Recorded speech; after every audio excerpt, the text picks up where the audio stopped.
I want you to look at something right now. Think of some major goal you want, or maybe it's one you're already working on and you have experienced a lot of setbacks, a lot of defeats. You've experienced a lot of disappointment. Maybe you've already given up. And maybe you just need a little fire, a little encouragement to get back in the game again. Here's what I want you to look at. There are winners, and there are losers, and there are people who have not discovered how to win. And all they need is some coaching. All they need is some help and assistance, just a little support. All they need is some insight or different strategy, a plan of action to make some adjustments that will open up the key to a whole new future for them, that will give them access to the unlimited power that they have within themselves. That's all that they need. But I met a high school teacher who one day changed my life. I was waiting on another student, and when he came in, he said to me, "Young man, go to the board and write what I'm about to tell you." And I said, I can't do that, sir. He said, "Why not?" I said, "I'm not one of your students." He said, "It doesn't matter. Follow my directions now." I said, "I can't do that, sir." He said, "Why not?" I said, "Because I'm educable mentally retarded." And he came from behind his desk and he looked at me. He said, "Don't ever say that again. Someone's opinion of you does not have to become your reality."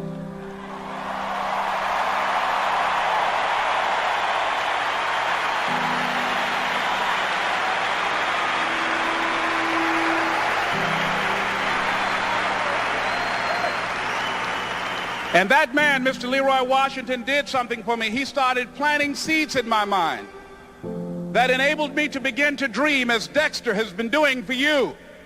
And not only is it important for you to know it's possible for you to choose your future, but it's necessary that you work on yourself, that you develop yourself. It's necessary. Because whenever you look at where you want to go, I'm wanting to warn you, you will have some conversation back here after you go through the data that you've experienced in life saying you can't do it. And so what you want to begin to do is ignore that inner conversation.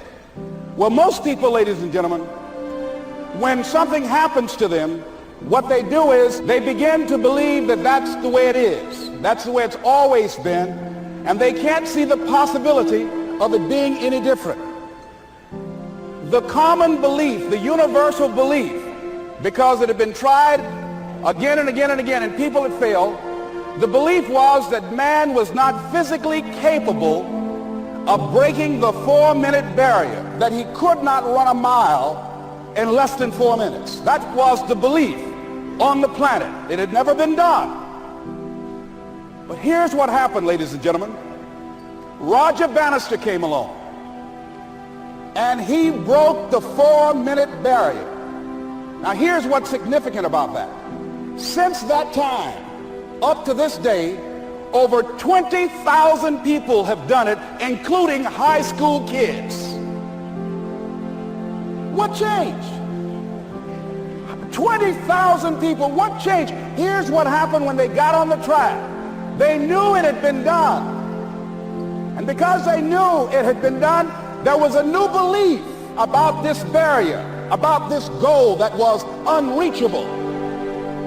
And those 20,000 people got in the race believing, knowing in their heart that someone had done it, that it's possible, that they could do it. And I'm saying that if you know anybody that had some goal, some dream, something they wanted to do, and they did it, then I'm saying that you know in your heart that if someone has done it, then you can do it. It's possible. And that if someone can make their dream become a reality, that it's possible that you can make your dream become reality. And so as you begin to look at where you want to go, beginning to embrace that, it's possible. Ladies and gentlemen, it's not going to be easy.